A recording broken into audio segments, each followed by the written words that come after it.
Hello மக்களே, welcome back to my channel. எல்லாம் எப்படி இருக்கீங்க? ஹோப் யூ ஆல் எல்லாமே நல்லா இருக்கீங்க நம்புகிறேன். ஸோ இன்றைக்கி ஒரு வீடியோ என்னென்னா, என்னோடய பைக் எடுத்து கிட்டத்தட்ட ஒரு 1 மந்த் கிட்ட ஆச்சுது. ஸோ இன்றைக்கி அது ஃபர்ஸ்ட் சர்வீஸ் விடணும். 1 மந்த்து அப்படி இல்லைன்னா 750 to 1000 கிலோமீட்டர் ஃபஸ்ட் ஆகணும்னாங்க. ஸோ 1 மந்த்தும் ஆகிடுச்சு, 1000 கிலோமீட்டருக்கு மேலே ஓடிச்சுன்னு நினைக்கிறேன். ஸோ இன்றைக்கி சண்டே இருக்குன்னாங்க. இன்றைக்கி சர்வீஸ் எடுத்துகிட்டு போகணும். ஸோ அதை பற்றின ஒரு வீடியோ தான். ஸோ ப்ரீவியஸ் வீடியோ நான் போட்டிருந்தேன், ஹோண்டா சிட்டியோட வீடியோ. ஸோ இந்த மாதிரி இஷ்யூ இருக்குது, நான் அதை கொடுத்துட்டு ஆல்டோ எடுக்கலாமா இல்லை ஹோண்டா சிட்டியை வச்சுருக்கலாமான்ட்டு. பட் அதில் நிறைய பேர் சப்போர்ட் பண்ணிங்க. நிறைய பேர் கமெண்ட் செக்ஷனில் கமெண்ட் பண்ணியிருந்தீங்க, இந்த மாதிரி சிட்டி கொடுக்காது ப்ரோ, ஆல்டோ அந்த லெவலுக்கு இருக்காது, கம்ஃபர்ட் இருக்காது. ஸோ சிட்டியே சின்ன சின்ன இஷ்யூ தான், அதை கிளியர் பண்ணி நீயே வச்சுக்கோ அப்படின்னு தான் நிறைய பேர் கமெண்ட் செக்ஷனில் சொல்லியிருந்தீங்க. அது மட்டும் இல்லை, என்னோடய ஃப்ரெண்ட்ஸும் நிறைய பேர் வீடியோ பார்த்துட்டு கால் பண்ணி சொன்னாங்க, இந்த மாதிரி ஹோண்டா சிட்டிலாம் கொடுக்காது, அதோட கம்ஃபர்ட் இருக்காது, நீ என்ன தான் ஆல்டோ எடுத்தாலும் அந்த அளவில் உனக்கு ஒரு கம்ஃபர்ட் இருக்காது. ஸோ இதுவே ரெடி பண்ணி வச்சுக்கோ அப்படின்ட்டு. ஸோ நான் இப்போ என்ன முடிவு எடுத்திருக்கேன்னா, இந்த காரையை நான் ரெடி பண்ணி நான் வைக்கலான் இருக்கேன். ஏன்னா அது அவ்வளோ பெரிய இஷ்யூலாம் கிடையாது, சின்ன சின்ன இஷ்யூ தான், காஸ்மெட்டிக் இஷ்யூ தான். ஸோ அதனால் இதை ரெடி பண்ணி வைக்கலான்ட்ருக்கேன். இந்த கார் எப்போ ரெடி பண்ணுறேன்னா, இப்போ கிடையாது, எனக்கு ஒரு நாள் ரெடி பண்ணுவேன். ஏன்னா இப்போ எனக்கு டைம் கிடையாது, எங்கேயும் போயிட்டுருக்கேன். ஸோ டைம் இல்லை. இன்றைக்கி சண்டே. ஸோ அவங்க ஹோண்டா ஷோரூம் ஆல்ரெடி கால் பண்ணாங்க, என் பைக்கை எடுத்துகிட்டு வர சொல்லி. ஸோ இன்றைக்கி எடுத்துகிட்டு போகணும்.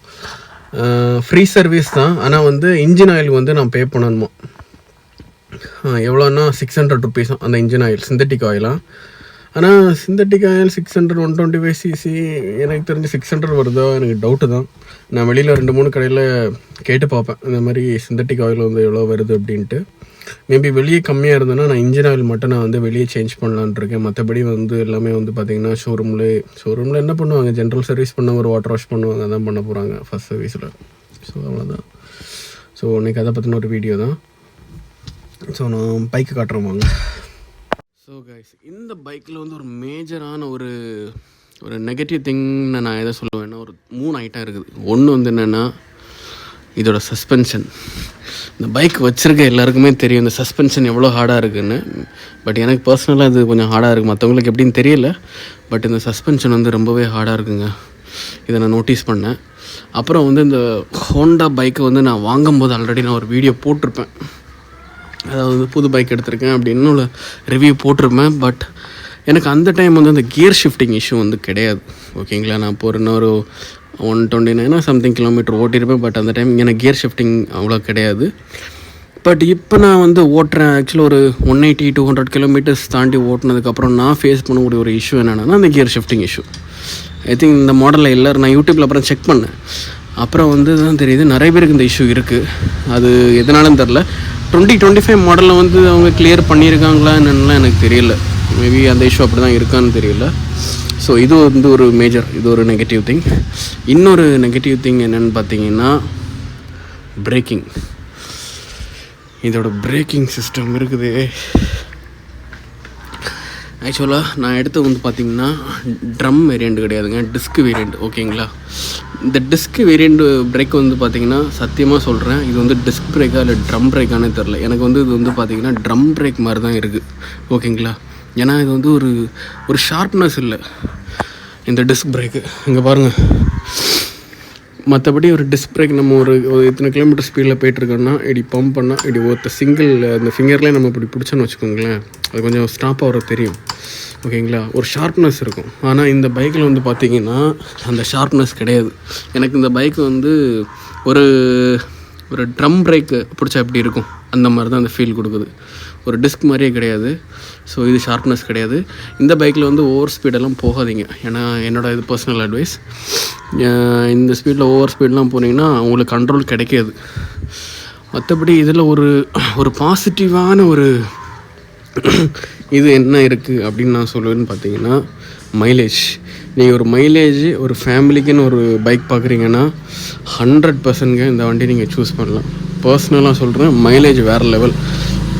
எனக்கு சிட்டிக்குள்ளே பார்த்திங்கன்னா எவ்வளோ கிடச்சிது, ஒரு 65 கிடச்சிது. இதே ஹைவே போனீங்கன்னா உங்களுக்கு 70 கிடைக்கும், கன்ஃபார்ம் கிடைக்கும். இது நான் வந்து ஓட்டினேன், நான் ஆக்சுவலாக வீடியோலாம் எடுக்கலை, பட் நான் வந்து நோட்டீஸ் பண்ணேன். அப்புறம் வந்து பார்த்திங்கன்னா இங்கே பாருங்கள் 1049 கிலோமீட்டர் ஓட்டியிருக்கேன். இன்றைக்கி சர்வீஸ் விடணும், நீங்கள் எடுத்துகிட்டு வர சொல்லியிருக்காங்க. மற்றபடி எந்த ப்ராப்ளமும் கிடையாது.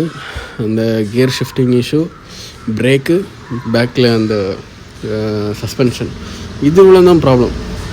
மற்றபடி எந்த ப்ராப்ளமும் கிடையாது. வண்டி நல்லா ஸ்மூத்தாக போகுது. நல்ல ஹோண்டா பொறுத்த வரைக்கும் நல்ல ஒரு ரீஃபைண்டான ஒரு இன்ஜின் தான் கொடுத்துருக்காங்க. எந்த ப்ராப்ளமுமே கிடையாது. ஸோ இது மூணையும் மட்டும் பார்த்துட்டாங்கன்னா நல்லாயிருக்கும் அந்த வண்டி.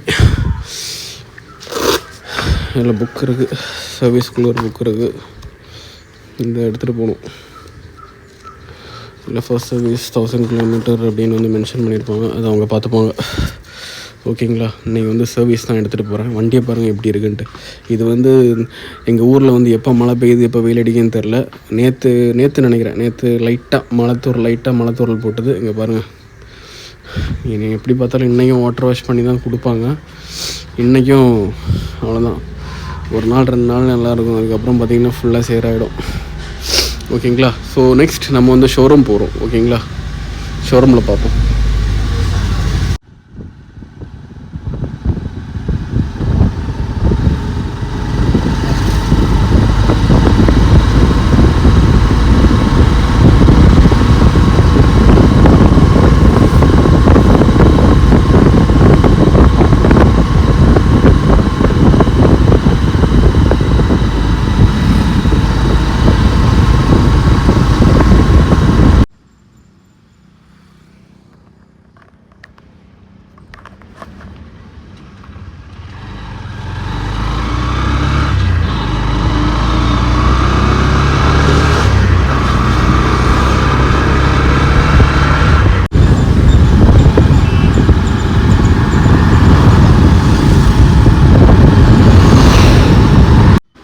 ஸோ நம்ம வந்து ஹோண்டா சர்வீஸ் வந்துட்டோம். இது எங்கே இருக்குதுன்னு பார்த்தீங்கன்னா மார்த்தாண்டம் ஹோண்டா ஷோரூம் சர்வீஸ் தான் வந்திருக்கோம். ஸோ சர்வீஸ் டோக்கன் போட்டாச்சு, சர்வீஸ் எல்லாம் விட்டாச்சு. பைக்கை பாருங்கள் எப்படி வண்டி பழம் நிற்கிதா. ஒன்றும் கிடையாது, வாட்டர் வாஷ் மட்டும்தான் பண்ணியிருக்காங்க. வாட்டர் வாஷும் அப்புறம் வந்து பார்த்திங்கன்னா இந்த பிரேக்கு இதை வந்து டைட் பண்ணியிருக்காங்க. இது நானே பண்ணிவிடுவேன். அப்புறம் வந்து செயின் டைட் பண்ணியிருக்காங்க. ஸோ இது வந்து என்ன, ஹோண்டாவில் வந்து பார்த்திங்கன்னா ஃப்ரீ சர்வீஸ்ன்னு தானே சொன்னாங்க. இது ஆக்சுவலாக வந்து ஃப்ரீ சர்வீஸே கிடையாது. இவனுங்க எல்லாமே வந்து சீட்டிங் பண்ணிகிட்ருக்கானுங்க. என்ன வந்து சீட்டிங் பார்த்திங்கன்னா, ஃபஸ்ட் சர்வீஸ் வந்து ஃப்ரீ சர்வீஸு அப்படி தான் வந்து சொல்லி தான் எல்லா வண்டியுமே ஃபஸ்ட்டு 3 சர்வீஸ் ஃப்ரீ தான் அப்படின்னு சொல்கிறது. பட் நான் என்ன பண்ணேன், இன்ஜின் ஆயில் வந்து வெளியே விசாரித்தேன். சிந்தட்டிக் ஆயில் வந்து பார்த்திங்கன்னா 900 வருது. ஓகேங்களா? இது ஷோரூமில் பார்த்திங்கன்னா சிந்தட்டிக் ஆயில் 600 வருதுன்னு சொன்னாங்க. ஸோ நான் வெளியில் ஒரு கடையில் கேட்கும்போது அங்கே ஒரு அண்ணன் என்ன சொன்னாங்கன்னா, அவங்க வந்து சிந்தட்டிக் விட்றாங்களான்னு தெரியாது, நார்மல் ஆயில் தான், ஆனால் வந்து எக்ஸ்ட்ரா அமௌண்ட் வந்து வாங்கிப்பாங்க. ஸோ அதனால் வந்து ஷோரூமில் வந்து மாற்றிக்காதீங்க அப்படின்ட்டாங்க. ஆக்சுவலாக நானும் ஷோரூமில் இன்ஜின் ஆயில் மாற்றுற ஐடியாவில் நான் கிடையாது. நான் என்ன பண்ணேன், ஃப்ரீ சர்வீஸ் மட்டும்தான் பண்ணலாம், இன்ஜின் ஆயில் வந்து காசு கேட்டாங்கன்னா வேண்டான்னு சொல்லிக்கலான்னு ஷோரூம் போனேன். இன்ஜின் ஆயில் வந்து நான் வேண்டான்னு சொல்லிட்டேன், ஏன்னா இன்ஜின் ஆயில் வேண்டாம், மற்றபடி உள்ள ஃப்ரீ சர்வீஸ் பண்ணுங்க அப்படின்னு தான் சொன்னேன். ஓகேங்களா? அவங்க என்ன சொன்னாங்கன்னா, இல்லை ப்ரோ இன்ஜின் ஆயில் நீங்கள் மாற்றி தான் ஆகணும் கம்பல்சரி, ஏன்னா இன்ஜின் ஆயில் நீங்கள் மாற்றலைன்னா வாரண்ட்டி உங்களுக்கு வராது அப்படின்ட்டு. நான் சொன்னேன், எனக்கு வாரண்ட்டி வராட்டாலும் கூட எனக்கு பிரச்சனையே கிடையாது, ஏன்னா இன்ஜின் ஆயில் சேஞ்ச் பண்ண வேண்டாம், நீங்கள் வந்து ஃப்ரீ சர்வீஸ் மட்டும் மற்ற சர்வீஸ் பண்ணுங்கள் அப்படின்னு. ஏன்னா என் மைண்டில் என்ன இருந்ததுன்னா, நான் வந்து வெளியில் இன்ஜின் ஆயில் மாற்றிக்கலாம் அப்படின்னு முடிவு பண்ணிட்டேன். இங்கே ஹோண்டலில் மாற்ற எனக்கு இந்த ஆயில் எனக்கு வந்து சாட்டிஸ்ஃபைடாக இல்லை. அப்போ இவங்க என்ன சொன்னாங்கன்னா, சரி நான் மேனேஜர்கிட்ட பேசணும், ஓகே நீங்கள் பேசுங்க அப்படின்னோன்னா அவங்க மேனேஜர்கிட்ட பேசி அவங்க என்ன சொன்னாங்கன்னா, சரி ஓகே ஃப்ரீயாகவே மாற்றி கொடுத்துருங்க, ஸோ இல்லை ஃப்ரீயே இன்ஜின் ஆயில் சேஞ்ச் பண்ண வேண்டாம், நீங்கள் சைன் வாங்கிட்டு ஃப்ரீயாக மற்ற வேலையெல்லாம் நீங்கள் பண்ணி கொடுத்துருங்கன்னா சரி ஓகே அப்படின்னு. அப்புறம் வந்து ஆக்சுவலாக ஃப்ரீ சர்வீஸ் தான் பண்ணணும். இவங்க வந்து 59 ரூபா பே பண்ணணும் அப்படின்னாங்க. நான் சொன்னேன் எதுக்கு அப்படின்னா, இல்லை அது வந்து கன்சியூமபிள் சம்திங் இங்கே இருக்குது, இதில் இருக்குது பாருங்கள், இது வந்து பார்த்திங்கன்னா 59 ரூபா டோட்டல் அமௌண்ட். எதுக்குன்னு கேட்கும்போது அவங்க என்ன சொன்னாங்கன்னா கன்சியூமபிள் சார்ஜும் ஃப்ரீ சர்வீஸ் தானே வண்டி வந்து இது பண்ணாங்க. சரி ஓகே, இன்ஜின் ஆயிலுக்கு பேமெண்ட் கொடுக்கணுன்னாங்க, இன்ஜின் ஆயில் வேண்டாம் அப்படின்ட்டு. அப்போ ஆக்சுவலி ஃப்ரீ சர்வீஸ் தானே பண்ணணும். இவனுங்களுக்கு ரொம்ப ரொம்ப மட்டம் ஒஸ்ட்டு சர்வீஸ். இந்த என்ன கன்சியூமபிள் சர்வீஸ் ஜஸ்ட் அந்த இதை மட்டும் டைட் பண்ணாங்க. இது நான் வெளியில் கொடுத்து டைட் பண்ணாலே ஒரு 20 ரூபா தான் கேட்பான். ஒரு அமௌண்ட் ஒரு மேட்ரு கிடையாது. நான் எதுக்கு சொல்கிறேன்னா, அவனுக்கு எதுக்கு இந்த 59 ருபீஸ் சார்ஜ் போட்டுறாங்க? ஃப்ரீ சர்வீஸ்னால் ஃப்ரீ சர்வீஸ் தானே பண்ணி கொடுக்கணும். அதுதான் சொல்கிறேன் நான். அவன் வந்து இப்படி பண்ணிகிட்ருக்காங்க. என்னை பொறுத்த வரைக்கும் நான் இதுக்கப்புறம் வந்து இந்த இன்னும் 2 சர்வீஸ் ஃப்ரீ இருக்குது, second service and third service. எனக்கு வாரண்ட்டி வேணால் ஒன்றும் வேண்டாம். நான் சர்வீஸ் நான் வந்து விட போகிறது கிடையாது. எனக்கு இந்த ஃப்ரீ சர்வீஸே வேண்டாம். நான் வண்டி என்னன்னாலும் நான் வந்து ஒரு பே பண்ணி நான் வந்து லோக்கல் மெக்கானிக் ஷாப்பில் நான் விடலான்னு தான் நான் முடிவு பண்ணிட்டேன். ஏன்னா இவனுங்கள்ட்ட விட்டு இவனுங்க வந்து என் வண்டியில் ஒரு சின்ன ஒரு ஸ்பேர் பார்ட் எது போனால் கூட இது புதுசு தான் போடணும், அந்த மாதிரி ஒரு மென்டாலிட்டியில் இருக்கானுங்க. ஒரு சின்ன வந்து ஏர் ஃபில்ட்ரு ஒரு சின்ன இதான கூட இல்லை ப்ரோ போயிடுச்சு இது இப்போ புதுசு தான் போடணும், அந்த மென்டாலிட்டியில் இருக்காங்க. ஸோ அதனால் வந்து நான் இதுக்கப்புறம் இந்த எக்ஸ்ட்ரா இன்னும் 2 சர்வீஸ் இருக்குது, second service and third service. நான் வந்து ஷோரூமில் விட போகிறது கிடையாது. எனக்கு ஃப்ரீ சர்வீஸ் வேண்டாம், ஒன்றும் வேண்டாம். வந்து வெளியே நான் விட்டுக்கிறதுனால தான் வந்து நல்லது.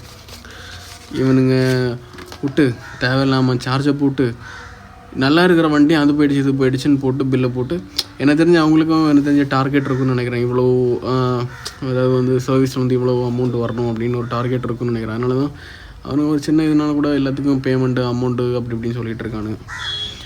ஸோ எனக்கு வந்து சாட்டிஸ்ஃபைட் இல்லை. ஜஸ்ட் ஒரு வாட்டர் வாஷ் மட்டும் பண்ணாங்க, வாட்டர் வாஷு, அந்த செயின் டைட் பண்ணாங்க, பிரேக்கு, அவ்வளோதான். இது வந்து ஃப்ரீ சர்வீஸில் தான் வரும். இவனை அதுக்கு 59 ரூபா போட்டு சார்ஜ் பண்ணியிருக்காங்க. சரி போட்டோம், நெக்ஸ்ட் டைம் விட மாட்டேன் நான். பார்த்திங்கன்னா இந்த கியர் ஷிஃப்டிங் நான் ஆல்ரெடி சொன்னேன் அவர்கிட்ட. அவனுக்கு என்ன சொல்கிறானுங்கன்னா, இந்த இஷ்யூ வந்து இந்த மாடல் பைக்கில் இருக்குது ப்ரோ அப்படின்னு சொல்லி முடிச்சிட்டானுங்க. அவ்வளோதான், வேறு என்ன பண்ணுறது. அவனுங்க அப்படி தான் சொல்லுவானுங்க. வாட்டர் வாஷ் மட்டும் நல்லா பண்ணியிருக்காங்கப்பா. அதுக்குள்ளே போயிட்டு வர்றதுக்குள்ளால மழை, இங்கே பாருங்கள் லைட்டாக மழை துறல் போட்டுடுச்சு. ஸோ மக்களே, நீங்களும் வந்து ஃபஸ்ட் சர்வீஸ் வந்து ஷோரூமில் விட்றீங்கன்னா ரொம்ப ரொம்ப ரொம்ப கேர்ஃபுல்லாக வந்து விடுங்க. எல்லாம் கேட்டு எடுத்து விடுங்க. இல்லை அவனுங்க வந்து எல்லாத்தையும் பண்ணிவிட்டு ப்ரோ அதை மாற்றிட்டேன் இதை மாற்றிட்டேன் எல்லாமே ரெடி பண்ணிட்டேன் இவ்வளோ பேமெண்ட்டுன்னு சொல்லி கொடுத்துருவானுங்க. ரொம்ப உஷாராக இருங்க. இந்த வண்டி வந்து ஆரம்பத்தில் நான் சொன்ன மாதிரி ஒன்லி ஃபார் மைலேஜ் பர்பஸுக்கு எடுக்கிறீங்கன்னா எடுங்க. சூப்பரான வண்டி, சூப்பராக மைலேஜ் கொடுக்கும். 100% கேரண்டி. உங்களுக்கு 65 to 70 கொடுக்கும் ஹைவேல. நார்மல் யூசேஜ் உங்களுக்கு 65 சிட்டிக்குள்ளே கொடுக்கும். ஸ்பீட் வந்து பார்த்திங்கன்னா 50 to 60 தான் ஓட்டுவேன். 50 to 60 ஓட்டுவேன். எனக்கு அவ்வளோ மைலேஜ் வந்து கிளைம் ஆகுது. நீங்களும் அந்த ரேஞ்சு தான் வந்து ஓட்டுறீங்கன்னா கண்டிப்பாக இந்த வண்டி சூஸ் பண்ணலாம். மற்றபடி அவ்வளோதான் கைஸ். ஸோ இந்த வீடியோ பிடிச்சா லைக் பண்ணுங்கள், ஷேர் பண்ணுங்கள், மறக்காம சப்ஸ்கிரைப் பண்ணுங்கள். So see you in next video. Until this signing from Suman. Bye.